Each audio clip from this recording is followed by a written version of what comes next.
अरे यार, चरक संहिता का पहला चैप्टर दीर्घांजीवितीय अध्याय। नाम सुनते ही बीएएमएस फर्स्ट ईयर के दिन याद आ जाते हैं।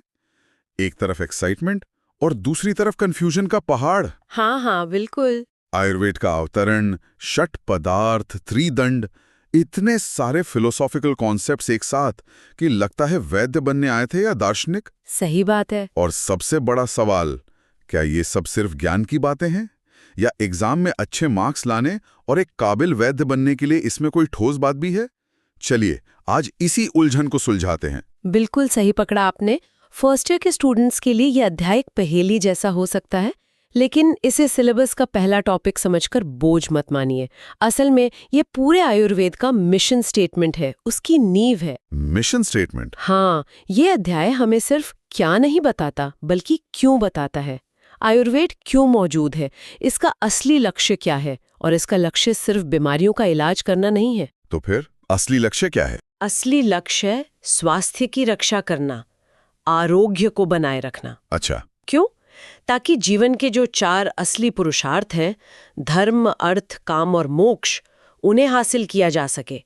जैसा कि अध्याय में पहला ही बड़ा संदेश है, धर्मार्थ काम मोक्षाणाम आरोग्य मूलमुत्तमम। मतलब इन चारों पुरुषार्थों को पाने का सबसे उत्तम साधन एक स्वस्थ शरीर ही है। बिल्कुल, यहीं से आयुर्वेद की यात्रा शुरू होती है। सही बात है। तो ये यात्रा, ये ज्ञान हम इंसानों तक पहुंचा कैसे?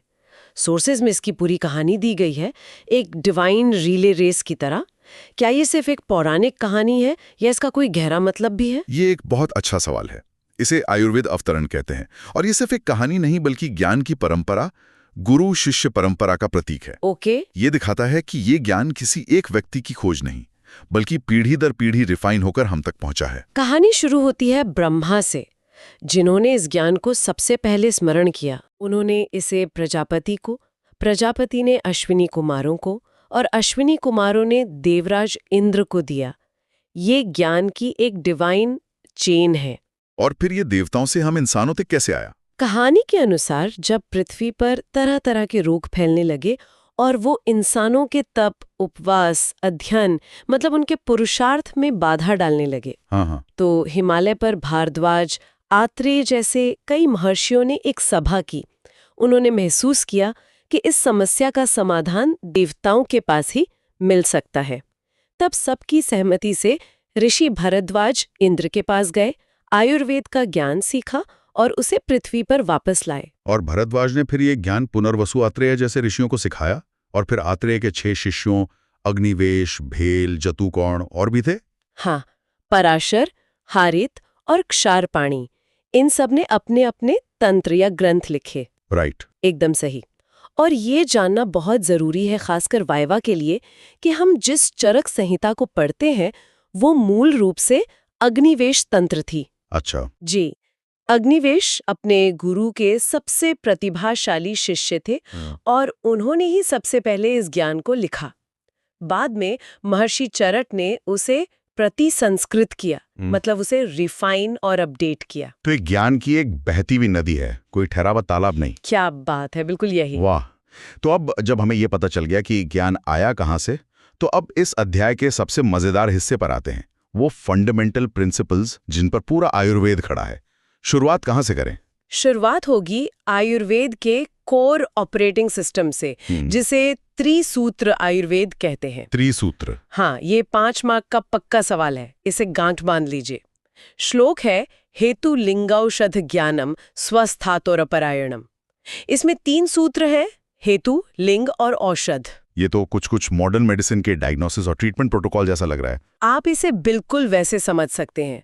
पहला सूत्र है हेतु, यानी रोग का कारण, इटियोलॉजी, बीमारी क्यों हुई। बिल्कुल। दूसरा सूत्र है लिंग, यानी रोग के लक्षण, सिम्टोमेटोलॉजी, बीमारी के साइंस और सिम्टम्स क्या हैं। और तीसरा सूत्र है औषध, यानी रोग का उपचार, थेराप्यूटिक्स। ये सिर्फ दवा नहीं बल्कि पूरा मैनेजमेंट है। अच्छा, पूरा आयुर्वेद बस इन्हीं 3 सूत्रों का विस्तार है। कारण ढूंढो, लक्षण पहचानो और फिर सही उपचार करो। और सबसे सुंदर बात यह है कि ये स्वस्थ और आतुर, यानी हेल्थी और सिक, दोनों के लिए है। अच्छा, तो ये तो हुआ ट्रीटमेंट का फ्रेमवर्क, लेकिन ट्रीटमेंट हम करते किस चीज का है? शरीर का। और करते किस चीज से है? दवाइयों से, खाने पीने की चीजों से। आयुर्वेद इन सब चीजों को, इस पूरी दुनिया को किस नजर से देखता है? क्या इसका कोई पीरियोडिक टेबल जैसा कुछ है? क्या बात है, आपने एकदम सही शब्द इस्तेमाल किया। Periodic table of Ayurvedic reality, इसे षट पदार्थ कहते हैं। षट पदार्थ? हाँ, ये सिर्फ 6 कैटेगरीज की लिस्ट नहीं है, ये दुनिया को देखने का एक रेवोल्यूशनरी फ्रेमवर्क था। उस जमाने के लिए ये कहना कि यूनिवर्स कुछ लॉजिकल, अंडरस्टैंडेबल कैटेगरीज पर चलता है, ये साइंस को सुपरस्टिशन से अलग करने जैसा एक बड़ा कदम था। तो क्या है ये 6 पदार्थ? ये 6 पदार्थ है। पहला है द्रव्य, मतलब कोई भी सब्सटेंस जिसमें गुण और कर्म रहते हैं, जैसे आंवला एक द्रव्य है। ठीक है। दूसरा है गुण, उस सब्सटेंस की प्रॉपर्टी, जैसे आंवला गुरु यानी हैवी और शीत यानी कोल्ड है। ओके। तीसरा है कर्म, उस सब्सटेंस का एक्शन, जैसे आंवला त्रिदोष शामक कर्म करता है। द्रव्य, गुण, कर्म, ये 3 तो बेसिक बिल्डिंग ब्लॉक्स हो गए। बिल्कुल। अब आते हैं इनके इंटरैक्शंस पर, जो चिकित्सा का आधार है। अच्छा। चौथा है सामान्य, यानी समानता का सिद्धांत, सर्वदा सर्वभावानां सामान्यम वृद्धि कारणम। मतलब ये कि समान गुण वाली चीजें शरीर में अपने जैसी चीजों को बढ़ाती हैं। जैसे दूध मधुर और स्निग्ध है, वो शरीर में कफ को बढ़ाएगा, क्योंकि कफ के गुण भी वैसे ही हैं। इश्च मतलब ऑपोजिट? हाँ, विपरीत गुण वाली चीजें बढ़ी हुई चीजों को घटाती हैं।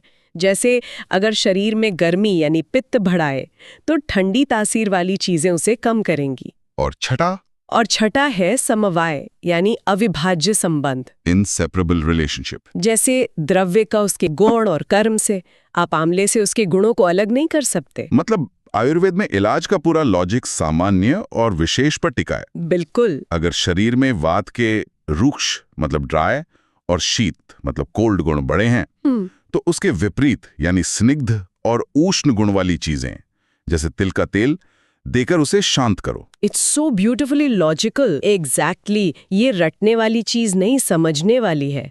एक बार ये लॉजिक समझ आ गया तो आप खुद अपनी दवाइयां डिजाइन कर सकते हैं। चलिए अब उस शब्द पर आते हैं जिसके लिए ये पूरी साइंस बनी है, आयु। ये आयु या लाइफ आखिर है क्या? क्या ये सिर्फ सांस लेना है? और आत्मा, सोल, इन चारों का संयोग मतलब कॉम्बिनेशन ही आयु है। अच्छा, तो ये सिर्फ फिजिकल एग्जिस्टेंस नहीं है? नहीं, इसके दूसरे नाम भी हैं। धारी, जो शरीर को गिरने से बचाता है, जीवित, जो प्राण को बनाए रखता है, नित्यग और अनुबंध। एक मिनट, यहाँ एक कंफ्यूजन है। बताइए। परिभाषा में 4 चीजें हैं, शरीर, इंद्रिय, मन और आत्मा। लेकिन आगे एक और कॉन्सेप्ट आता है त्रिदंड का, अ ट्राइपॉड ऑफ लाइफ, जिसमें सिर्फ 3 ही चीजें हैं, सत्व, आत्मा और शरीर। सत्वमात्मा शरीरम च त्रयमेतत् त्रिदंडवत। तो फिर इंद्रियां कहाँ गई? वो लाइफ की डेफिनेशन का हिस्सा तो है, पर उसके फाउंडेशन का क्यों नहीं? बहुत बढ़िया सवाल। ये दिखाता है कि आप गहराई से सोच रहे हैं। देखिए, इंद्रियां शरीर का ही हिस्सा है, वो शरीर पर ही आश्रित है। लेकिन मन, आत्मा और शरीर, ये 3 फंडामेंटल पिलर्स हैं। शरीर हार्डवेयर है, मन सॉफ्टवेयर है, और आत्मा वो एनर्जी सोर्स है जो दोनों को चला रही है। और इंद्रियां? इंद्रियां तो बस इनपुट आउटपुट डिवाइसेस हैं, जो शरीर रूपी हार्डवेयर का ही एक हिस्सा हैं। इसीलिए इन 3 को त्रिदंड कहा गया। अच्छा। क्योंकि अगर इन 3 में से एक भी पिलर हट जाए तो जीवन का ढांचा गिर जाएगा। और इसी त्रिदंड के संयोग को पुरुष कहा गया है, जो आयुर्वेद चिकित्सा का विषय है। ये क्लियर हुआ। तो अब जब जीवन का ढांचा समझ आ गया, तो समझते हैं कि इसमें गड़बड़ी कहाँ से शुरू होती है। जाहिर है अब दोषों की बात होगी। हाँ, शरीर में गड़बड़ी के मूल कारण है दोष। 3 शारीरिक दोष, वायु, पित्त और कफ, और 2 मानस दोष, रज और तम। इस अध्याय में इनके गुण भी बताए हैं। हाँ, इनके स्वाभाविक गुण बताए गए हैं जो चिकित्सा के लिए बहुत जरूरी हैं। जैसे वायु का गुण है रूक्षः शीतः लघुः, यानी ड्राई, कोल्ड, लाइट। आप हवा को इमेजिन कीजिए, वो यही करती है। सही। पित्त का गुण है सस्नेहमुष्णम तीक्ष्णम च, यानी स्लाइटली अंक्शुअस, हॉट, शार्प। आप आग या एसिड को इमेजिन कीजिए, ये मेटाबॉलिज्म का प्रिंसिपल है। और कफा का गुण है गुरुः शीतः मृदुः स्निग्धः, यानी हैवी, कोल्ड, सॉफ्ट, अंक्शुअस। आप पानी और मिट्टी के मिश्रण को इमेजिन कीजिए। ये स्ट्रक्चर और लुब्रिकेशन का प्रिंसिपल है। और इनका इलाज? इलाज का सिद्धांत वही है, विशेष यानी विपरीत गुणों का प्रयोग। वात बड़ा है तो स्निग्ध उष्ण चिकित्सा करो, पित्त बड़ा है तो शीत मृदु चिकित्सा करो। और मानस दोष, रज और तम? उनका इलाज ज्ञान, विज्ञान, धैर्य, स्मृति और समाधि से होता है। ये एक तरह से एंशिएंट साइकोथेरेपी है। ठीक है, तो दोष समझ आ गए। अब जिन चीजों से हम इलाज करते हैं यानी द्रव्य, उनके बारे में भी इस चैप्टर में बताया गया है। हाँ, द्रव्यों को उनके स्रोत मतलब सोर्स के आधार पर 3 हिस्सों में बांटा गया है। पहला है जांगम मतलब एनिमल ओरिजिन, जैसे दूध, घी, शहद। ठीक है। दूसरा भौम, अर्थ या मिनरल ओरिजिन, जैसे सोना, चांदी, लवण। और तीसरा औद्भिद, प्लांट ओरिजिन, और ये सबसे बड़ा ग्रुप है। और औद्भिद को भी आगे बांटा है ना? हाँ, उसे भी आगे 4 प्रकार में बांटा है: वनस्पति, वानस्पत्य, विरुद्ध और औषधि। यहाँ भी स्टूडेंट्स अक्सर कंफ्यूज होते हैं। ये 4 तरह के प्लांट्स क्या हैं और ये क्लासिफिकेशन क्यों जरूरी है? ये क्लासिफिकेशन एकेडमिक्स नहीं बल्कि इंटेंसली प्रैक्टिकल है। इससे पता चलता है कि प्लांट को यूज कैसे करना है। कैसे? देखिए, वनस्पति वो बड़े पेड़ हैं जिनमें फूल नहीं दिखते, सीधे फल लगते हैं, जैसे गूलर। ओके। वानस्पति वो पेड़ जिनमें पहले फूल आते हैं और फिर फल, जैसे आम, जामुन। विरुद्ध यानी लताएं और झाड़ियां, क्लाइंबर्स एंड श्रब्स, जैसे गिलोय। और औषधि वो पौधे जो फल पकने के बाद खत्म हो जाते हैं, जैसे गेहूं। तो इससे वैद्य को पता चलता है कि कौन सा हिस्सा कब इस्तेमाल करना है। बिल्कुल, ताकि उसे बेस्ट मेडिसिनल प्रॉपर्टीज मिले। और द्रव्यों के साथ ही रस का कॉन्सेप्ट भी यही इंट्रोड्यूस किया गया है। बिल्कुल, 6 रस: मधुर, अम्ल, लवण, कटु, तिक्त और कषाय। और उनका दोषों पर क्या प्रभाव पड़ता है? हाँ, जैसे शुरू के 3 रस मधुर, अम्ल, लवण वात को शांत करते हैं। और आखिरी 3 कटु, तिक्त, कषाय वात को बढ़ाते हैं। ये पूरा science of taste and its effect है, जो डाइट प्लानिंग का आधार है। इस चैप्टर में साइंस के अलावा एथिक्स पर भी बहुत जोर दिया गया है। एक अच्छी डॉक्टर के क्या गुण होने चाहिए, ये भी बताया गया है। ये वाला हिस्सा मुझे हमेशा बहुत फैसिनेटिंग लगता है। हाँ, और ये आज भी उतना ही रेलेवेंट है। अध्याय में चिकित्सा के 4 पाद बताए गए हैं: भिषक यानी फिजिशियन, द्रव्य यानी मेडिसिन, उपस्थाता यानी नर्स, और रोगी यानी पेशेंट। 4 limbs of treatment. जी, सक्सेसफुल ट्रीटमेंट के लिए इन चारों का गुणी होना जरूरी है, लेकिन सबसे ज्यादा जोर भिषक पर है। एक श्रेष्ठ चिकित्सक, एक भिषक्तम के क्या गुण बताए गए हैं? 4 मुख्य गुण बताए हैं जो हर प्रैक्टिशनर को अपने अंदर विकसित करने चाहिए। पहला है श्रुते पर्यावदात्वत्वम, मतलब शास्त्रों का गहरा और साफ ज्ञान हो, थियोरेटिकल नॉलेज स्ट्रांग हो। दूसरा बहुशो दृष्टकर्मता, मतलब बहुत सारे केसेस देखे हों, प्रैक्टिकल एक्सपीरियंस हो। तीसरा दाक्षिम, हाँ, यानी अपने काम में स्किल्ड हो, एक्टिव और क्विक हो।